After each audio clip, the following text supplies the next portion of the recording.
Last night, under a cold February sky, stunned residents of southern Sweden witnessed a terrifying apparition, streaking across the heavens.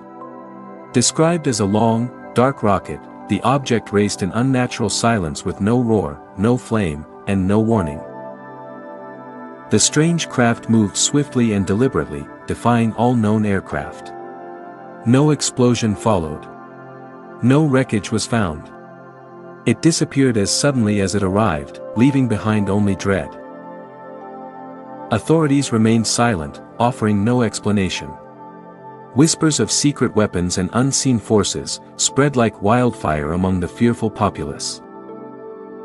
As night falls once again, anxious eyes turn skyward, waiting and fearing the return of the mysterious ghost rocket. What was this phantom projectile? A relic of war? Or is there something far more sinister at work here?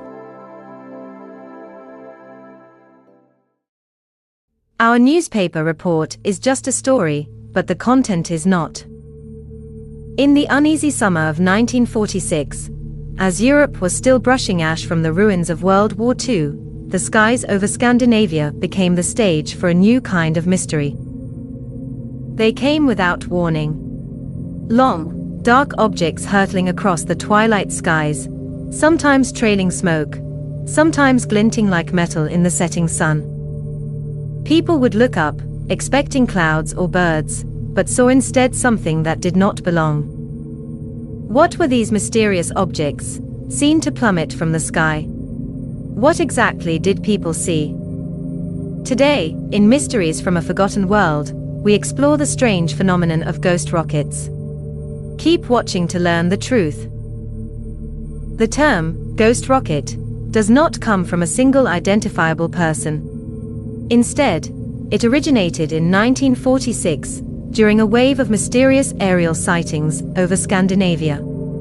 Swedish newspapers began to use this term to describe strange, rocket-like objects seen in the sky. Early reports referred to them as missiles, no doubt influenced by recent World War II technology. The phrase quickly spread and became widely used, eventually entering early UFO vocabulary. In short, ghost rocket was a journalistic creation rather than the invention of one specific person. Nonetheless, the term became popular and was applied to the mysterious aerial vehicles sighted over post-war Sweden. Most sightings were reported over Sweden, though similar objects were seen in Finland and Norway. Thousands of witnesses, including farmers, factory workers, military officers, and even children, described nearly identical shapes. These mysterious objects appeared cylindrical in shape, metallic, wingless, silent, or hummed faintly. Some streaked forward with purpose, not falling like meteors, but traveling horizontally before disappearing beyond the horizon. Others were said to plunge into lakes with a hiss of steam, only for investigators to find nothing at the crash sites, but undisturbed water and silence. On paper, the sightings could be dismissed as hysteria or misidentified meteors. But something about the pattern unsettled even seasoned officials. The objects were often reported during clear weather, and maneuvered in ways inconsistent with falling space debris. In some cases, radar allegedly confirmed unknown objects moving through Scandinavian airspace. The military began to investigate, and reports were quietly collected. Certain reports and documents were eventually classified. And that secrecy, perhaps more than the sightings themselves, gave birth to the ghost rocket legend. Initial sightings made by the public began early in 1946 and led to many local newspaper reports. In Sweden and Finland, newspapers carried stories about mysterious objects streaking across the sky, often describing unusual rocket-like shapes, or even crashes in lakes. Moreover, newspaper headlines occasionally sensationalized the sightings, especially during the peak months, further adding to the confusion surrounding these bizarre reports. As sightings continued, the Swedish military became involved and began investigating these strange occurrences. During the summer of 1946, military personnel documented reports from both civilian and radar observations, and even dispatched a team to investigate alleged crash sites in lakes. Finland and Norway also logged military reports of unidentified aerial objects, although Sweden had the most systematic documentation. Nonetheless, some reports noted radar tracking, while others described recovered material, even though nothing was conclusively found. Toward the end of 1946, reports and sightings of ghostly aerial objects began to decline, and by 1947 the phenomenon had largely faded away. By all accounts, ghost rocket sightings occupied a short period of time, but still managed to generate a lot of public speculation as to the origin and design of these strange aerial objects. The timing is impossible to ignore. The world had just witnessed the destructive power of rockets in war. German V-1 and V-2 missiles had rained down on cities. The public was now aware of weapons that could travel from sky to ground without warning. To further complicate the matter, ghost rockets were sighted in areas steeped in myths and legends, with stories about sky beings and wandering lights. In addition, early UFO researchers often connected these strange sightings to other reports of unusual aerial vehicles, such as the flying saucer report made by Kenneth Arnold in 1947 and later in the same year, the Roswell incident. What is clear, at the end of World War II, the sky became the backdrop for many unusual sightings for unknown and mysterious technologies, not yet fully accounted for at that time. The ghost rockets of Scandinavia were at once ethereal streaks of light, mixed up with advanced aerial technology, which ultimately defied all reasonable explanations.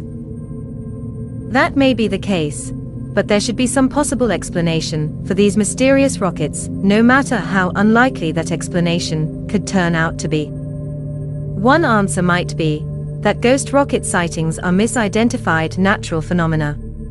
Meteors or fireballs streaking across the night sky could have been mistaken for covert military aerial operations. Unusual atmospheric conditions similar to St. Elmo's fire or ball lightning could also have been interpreted as secret military aircraft. A report in a Swedish morning newspaper may provide us with a clue as to the origin of the ghost rocket phenomenon. The Dutch historian, Gerard Alders, wrote an article called "Ghost Rockets over Sweden," which appeared in the newspapers on the 3rd of January 1988. Although the sightings were hard to explain, Alders went on to suggest that ghost rockets could in fact have been captured German V-2 missiles. Alders explained that V-2 missile technology could have been captured by Soviet forces at the end of World War II. Ghost rocket sightings may have been a Russian military operation, test firing captured German missile technology. This does seem a plausible explanation, as it is well known, at the end of World War II, the Allies went in search of advanced German weaponry. As World War II finally drew to a close, a new Cold War began to take place across a devastated Europe. Paranoia and suspicion took root among the Allies and the Soviet bloc. Inevitably, this led to a climate of secrecy and government denial. New wonder weapons were discovered in the ruins of a defeated Germany. The Third Reich under Hitler had proven itself capable of developing innovative technologies. In Germany, the Horten brothers had designed novel jet aircraft. And Robert Lusser had led the team of engineers that developed the V-1 flying bomb, along with Werner von Braun, who built the V-2 rocket. In addition, the British and the Americans also developed war-winning technology such as radar and the atomic bomb. With the development of advanced technology during World War II, and the subsequent government secrecy surrounding the capture of wonder weapons, the explanation for ghost rocket sightings may now be a little clearer. The sightings recorded over Scandinavia during 1946 and 1947 were most likely the secret test firing of German V-2 rocket technology by the post-war Allies. But what do you think? Is this a reasonable explanation for the ghost rocket phenomenon? Or did something much more mysterious take place during the long Swedish winter nights? Let us know what you think in the comments below. But for now, thank you for watching this episode of Mysteries from a Forgotten World.